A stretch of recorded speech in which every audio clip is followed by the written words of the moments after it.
And coming on for his third time on the show for his hat trick. That's a hockey reference, by the way. Is Andrew MacLean. The third arc of his critically acclaimed Headlopper starts with issue number 9, out in comic book stores everywhere, and on Comixology if you're more digitally inclined, on Wednesday, September 12th. Yeah, this is your third time on the show, man. Welcome back. Thank you so much. I'm honored. I can't believe it. So, in previous arcs, we've seen the big open-air swords and sorcery adventure. It's all very Conan the Barbarian-esque. Second arc, very claustrophobic, all interior for the most part, with the Crimson Tower. With this one, we're seeing a more, Norgal and Agatha they're kind of in a city. They're in a more urban setting.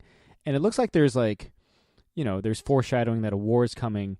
Is that the idea of setting it in an urban setting and having it be more of an ensemble piece, was that kind of a conscious decision to change things up visually and narratively?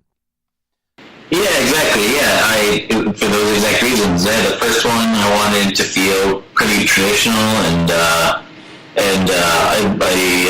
just wanted to draw like Scottish Highlands. So there's a lot of just rolling hills and mountains and grays and greens and forests and swamps.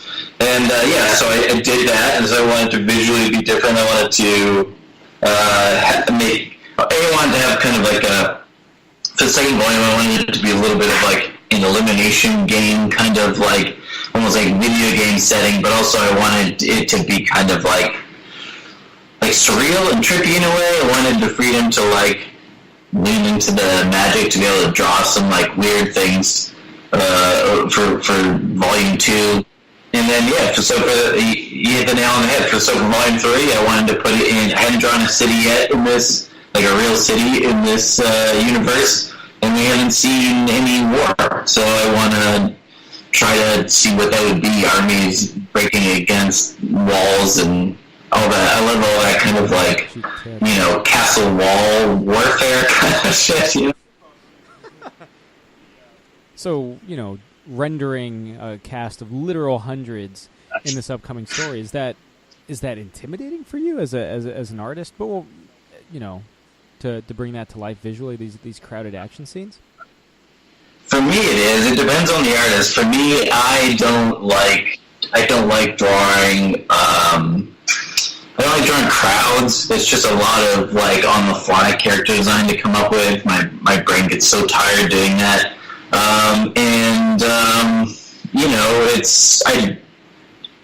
Drawing, when you're in a city, it feels like you kind of have to draw everything in kind of a perspective, like you have expectations of what kind of like horizon line or whatever objects you're sitting on, so that has to be convincing. But when things are in the woods, everything's like really organic and everything. So it's really intimidating, and because I felt like that would be a good like vibe and just tone and visually for a third volume here. I felt like I should buck up and sign up for drawing something that I'm not going to be really comfortable doing. That kind of leads me into my next question. You've been doing Headlopper for years now.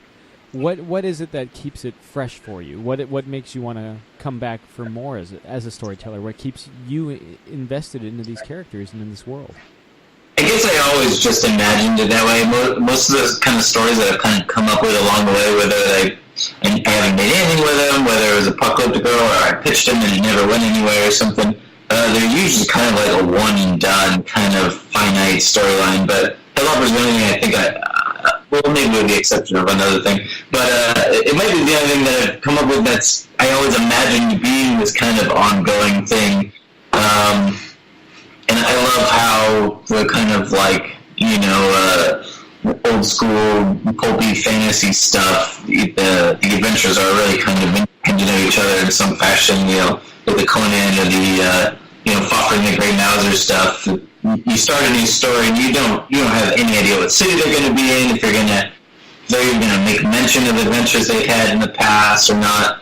And so that's kind of been the goal with Norval and Agatha, is to every new volume take them to a new place, show them another corner of this world, and there's just a lot of potential in that. I didn't think I'd ever be lucky enough to still be drawing them. I don't know. I think I started drawing him in like 2014 or so. So I don't know, 5 or 6 years. Yeah, it's been a whole thing, man. I mean, and I'm kind of curious, how did the Skeleton Crew, figures and stuff kind of come about for, for all those all our listeners that don't know, there is Headlopper merchandise. You can get these really cool action figures. How did that kind of partnership kind of come about? It was easy. It was a really easy partnership. I think I was at a Boston Con. My friend Jeff Martin, who's now an art rep for Sean Murphy, and others. He just knows a lot of people because he's really nice and outgoing and buys. He's a huge collector, and he was like, hey, we were just chatting. He was like, who you should make stuff with is Skeleton Crew people, and he's like, they're up in Maine or whatever. I'm from Massachusetts. He's like, they're from our neck of the woods and everything. And I was like, yeah, that'd be pretty cool. And I don't know if he had already done it at that point or he did it later that day, but he then literally just walked to the Israel and Catherine at Skeleton Crew, because he knows them as well, and just said, hey, you should make Headlopper stuff with Andrew. And Israel was like, yeah, that is a good idea. So it was literally just Jeff's idea, and Israel came to me and was like, hey, we should make stuff together. And I was like, I agree. Like, that was the extent of it. That sounds like the most painless process. Yeah, and then so Israel has had some ideas, like, I want to make these types of things, and I was like, that's fine, let's make those. These are a few more things that I'd like to make. He's like, that's cool, let's see how many different things we can come up with it, and so far we did the vinyl toy, we did of Norgal, there's like a plush stuffed Agatha head. I'm pretty sure we made something else, or maybe they were just kind of like bonus stuff that came with those, but yeah, they're an awesome company and an awesome family to work with. They're great. Cool, yeah, no, I mean, I was kind of like, see, and I think the other thing was you did the Guardian of the Crimson Tower has a figure too, right?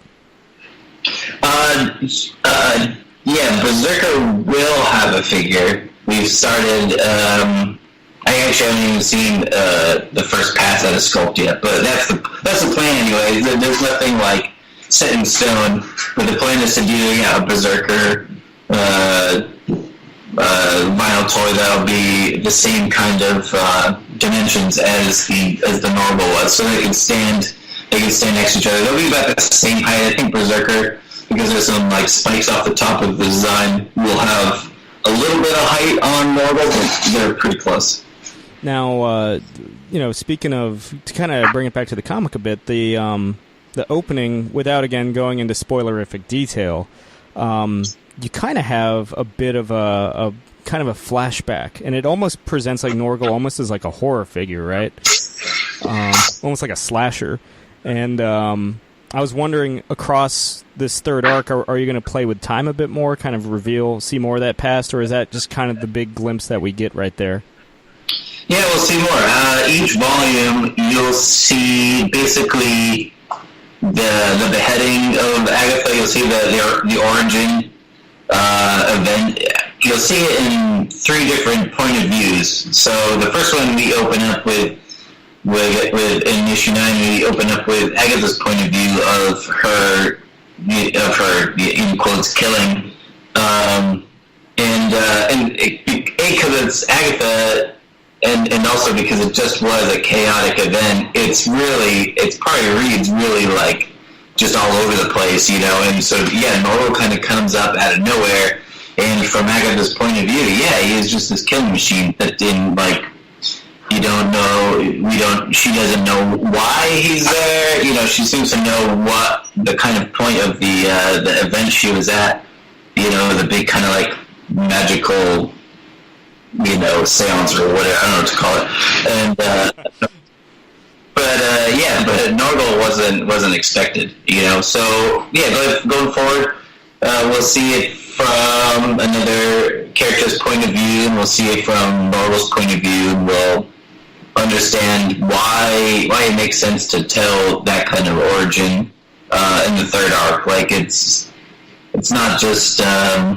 I don't know, I guess I'll call it fan service or whatever. It's kind of attached. I felt like Volume 3 I've dragged people through a couple of adventures, and so I had this kind of underpinning of a larger world and other larger forces in the back of my head, and I really want to kind of like tease them so far, or kind of like put a little bit of a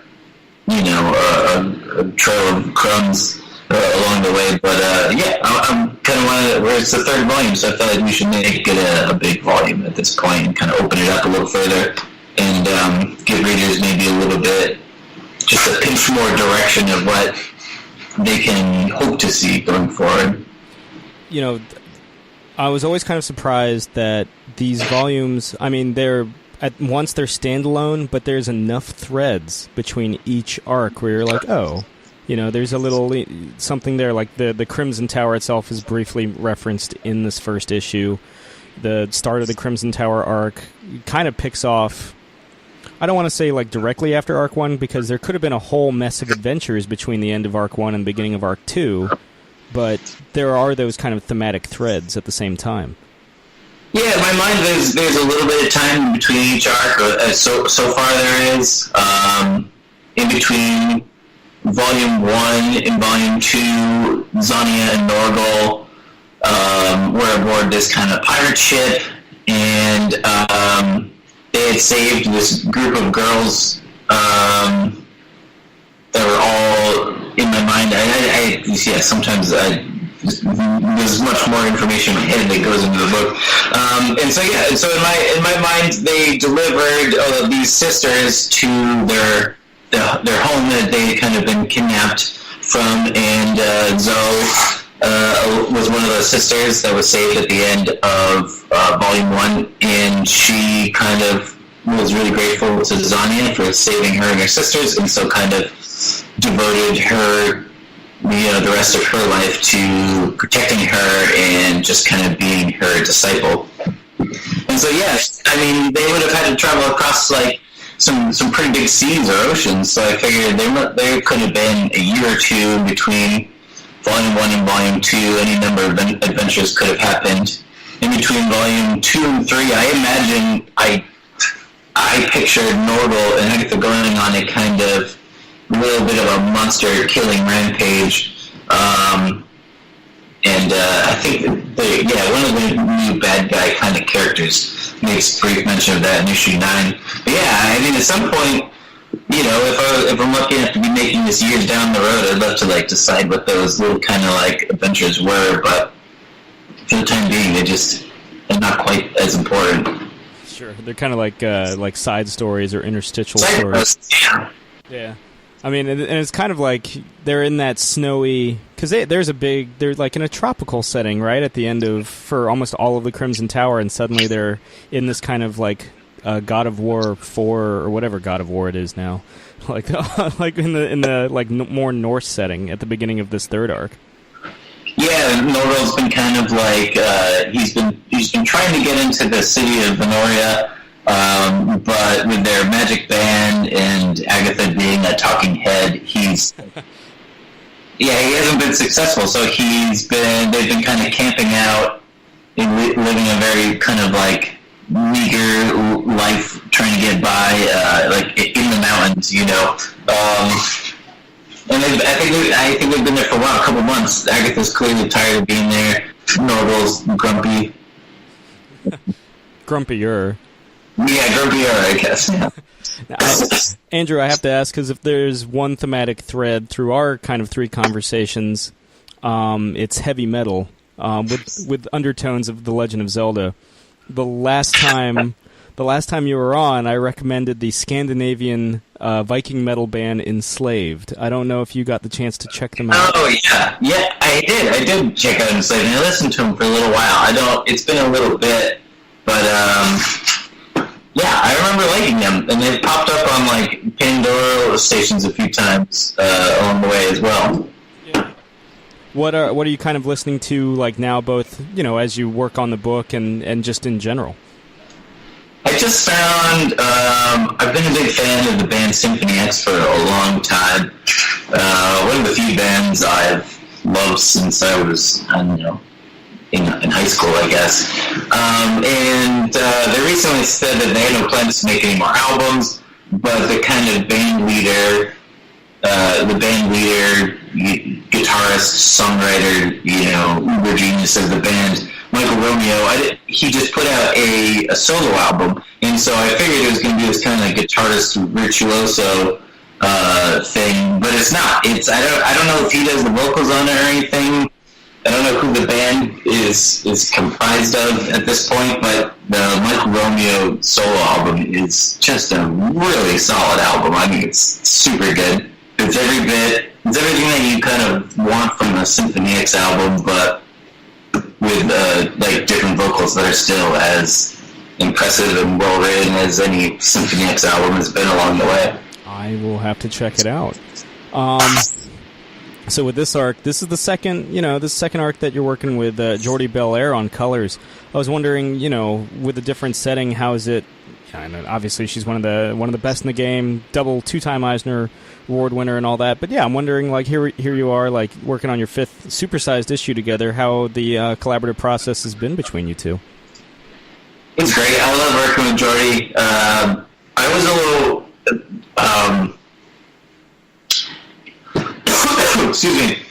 I was a little bit curious about how it would be this time around. Not because it was ever difficult with her before. It was always great, but we had these like kind of these themes in the first, in volume 2, where the heroes had to collect these crystal eyes, and each eye had a color. And we themed the world that, or the obstacle that the heroes had to go through to get that eye based on that eye's color. So we had this kind of a little bit of a color palette map to follow or whatever. And so that was all I had to give Jordi. I was like, yeah, these worlds are kind of based on the color scheme of this, of these crystal eyes, whatever, and she ran with that and did an amazing job as she does, and like impressed me, and I learned a ton of things along the way. But going into this, I didn't have anything like that, any notes or anything that pertained to like color direction. So it was like the first time that like it was like, here you go, Jordan, just do whatever. And what she brought back was, I thought, just totally brilliant. Like her control of like telling a story through color, being either like highlighted panels, but more importantly, like she builds these kind of crescendos of palette shifting or holding on to a color and saving a color until it'll like mean the most. It's just like incredible, and I saw that first last time in volume 2, but here at the beginning of volume 3, the way she uses that just on her own, with no guidance at all, it was just really impressive. Like, it's become, I don't think I've actually said it, it's something that we've written in there, but I haven't said it just so that, like, people haven't picked up on it. The color green is, in terms of green magic, is like a special magic. It's like if you see Agatha do it using a magic and it's green, it's like, it's particularly powerful magic. It's got an origin of sorts, and so she holds on. She uses green like with reserve, and so you'll notice, because it's part of the origin in a bigger story.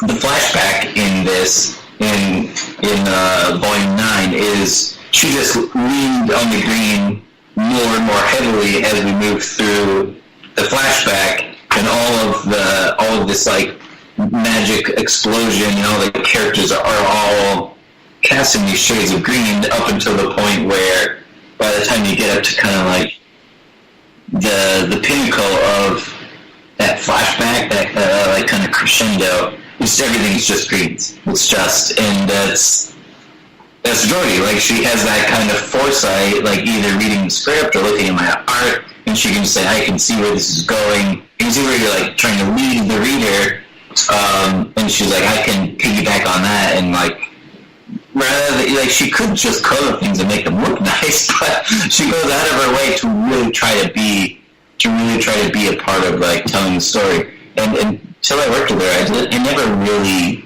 thought of that. You know, I thought, like, coloring, you want it to look nice. But she has a total, she has the control over color beyond what I kind of even had ever imagined, really. Yeah, I mean, that opening to issue 9 is probably the most, like, fluorescently psychedelic thing that's happened in the series so far, right?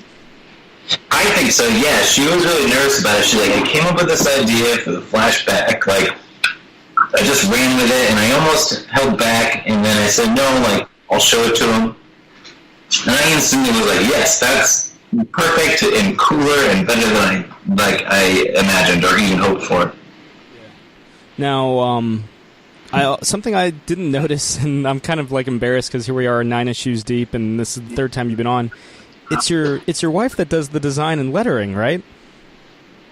Yeah, it is. I mean, it wasn't always that way. It's something that, like, we've always worked together on. Like, we run a company, like, called Laser Wolf Attack. It's merchandise and apparel and things. And she runs that. And so we're always have our heads together working on things, and so she's always trying to keep an eye on my schedule, making sure we're going to hit deadlines and things. And, you know, working together for years, she's learned a lot about comics and everything to do with comics and making these things. She's been here the whole time. And but then she just started helping more and more and more as, like, you know, deadlines were difficult to make, and she's like, well, how about I just letter this one? And I'd be like, sure, yeah, that's fine. And so she's picked up these duties along the way, and she's so smart, and she learns so fast. She's excelled at it until, yeah, so along the way, she's gotten more and more credits in the front cover, and now, especially with Volume 3, there's so many moving pieces in this version, in this story, compared to the first two, that I was really like, I need someone, I think, to, like, look over these scripts a little bit. And so now she's just editing the book. So now she's has a letter credit on there, the design credit, and now editor credit as well, because she's invaluable. She's just really become a part of what it takes to make the book, like, issue after issue. Yeah. Now, as we kind of enter the, I guess, the last leg of con season for the year, where are you gonna be these last couple months, Andrew? I'm just about to start the longest stretch of a bunch of shows, and it's gonna be so exhausting. So this weekend I'm at Rose City in Portland, Oregon. The following weekend I'm at SPX in Bethesda, Maryland. Trying to think, what's after that? I can't. Is it Baltimore? No, I'm not doing Baltimore this year. I want to say there's something happening this same weekend. Oh yeah, you know what I think it is? I've got a Friendly Neighborhood Comics in Bellingham, Massachusetts. There's like a fantasy comics event that I'll be at. But yeah, I'll also be at New York and D-Con this year. D-Con, which is I'm really excited for. It's a really big toy show, so I'm super excited to do that in November. But yeah, I'm on the road like nonstop for like the next 3 months. Damn, I'll be at New York. I'm still debating about SPX, and I don't think I'll be doing I always have to, like, thank you for being such a good sport about being on my panel at Baltimore last year, dude. Well, I remember being great. Yeah. I mean, we did fine. I just wish more people showed up. Oh my god, I've done panels before that have had like 3 people show up. Like, it's really not a problem. Well, I'm glad we weren't that low. Oh, no. It always works out. There's really not a bad panel. Cool. Yeah, so I guess our paths will cross again in Manhattan, I guess, in about a month's time. That's great. So, Andrew, I have to ask our trademark question, of course, which I guess this is the third time you're on the receiving end of it. What are you currently geeking out over? Well, definitely Michael Romeo's new album. That's kind of my newest exciting thing. Let's see what else am I geeking out over. Alright, so I'm super excited about this book. It was probably my favorite find. I didn't know about it before I saw it at TCAP, but it's called Dark Angels of Darkness, which is already like both the funniest, greatest title, Dark Angels of Darkness. It's so it's just cracking up. But it's by Al Gotha, and published by Piao, I think they go by Piao Studios. But it's awesome. The art is absolutely brilliant. The colors are brilliant, and the story is about. It's crazy. It's like about all these kind of super characters, these kind of like superhuman type characters, and they fuse with each other and make these kind of like superhumans, and their personalities and their traits get kind of combined inside each other, and they're all kind of vying to be like top dog in this crazy universe, and it's crazy, but it's really exciting to read, and it's extra exciting to look at. It's Dark Angels of Darkness. It's my favorite thing that I've kind of found in a while, and I've been geeking out over it since for a couple of months now. Yeah. Now, what do you kind of find yourself drawing?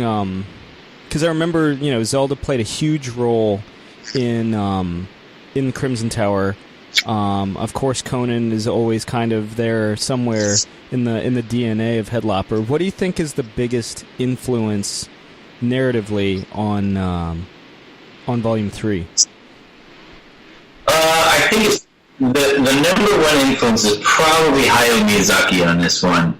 Last year I read the Nausicaa manga, which is a couple thousand pages, a sprawling, meandering, crazy story, and it affected me big time, both in storytelling and art. Like it's so beautifully rendered through and through. But that and the Miyazaki movies, so many of them have this kind of meandering, totally unpredictable, narrative voice to them. I always love how Miyazaki, it's almost like when you get started, you watch a little bit of it, or you read a little bit of it, and you think you might know where the story's going to go that first time.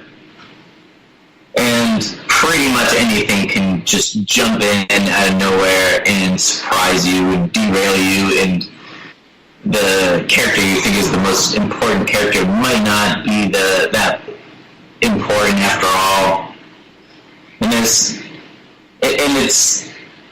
surreal and bewildering, and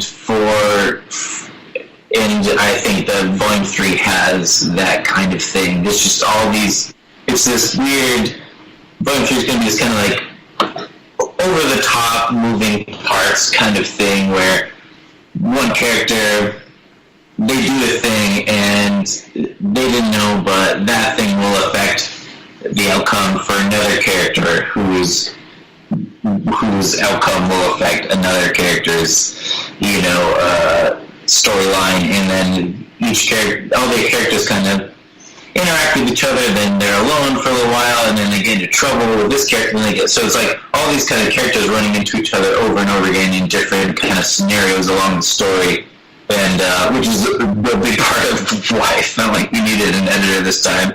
But I feel like that's a large part from just loving Miyazaki in that kind of like that whimsical, this story can kind of take a turn and go anywhere at any moment kind of freewheeling narrative that I think I have kind of clued into from him. I love this stuff so much. Great.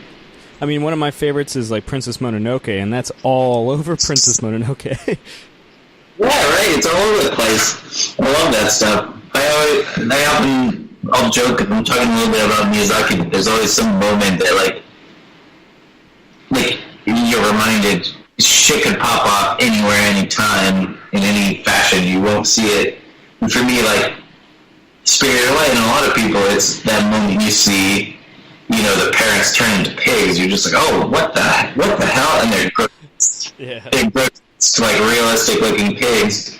When Princess Mononoke is when I forget his name now, but the kid, he's riding on, like, the horseback. He's kind of like, oh my god, I got this, like, demon-infected arm thing. I need to get away from the people I love. And then he sees this kind of, like, atrocity, this kind of, like, tragedy, this killing happening in these fields. And he shoots an arrow, and it just pops this guy's head off. Oh, yeah. Oh, shit, I didn't know a decapitation was coming. Like, it just, like, catches you by surprise, and I love those kind of moments where you're just like, oh, geez, like, the stakes are high at every passing moment, whether you remember that or not, and I'm trying to tap into some of that. I feel, whenever Norgal lives up to his nickname, I think you definitely kind of get that vibe, as, heads pop off by the gross, Oh, yeah. Yeah. If Norgal's not killing something, you're not quite getting your money's worth, Well, you definitely deliver.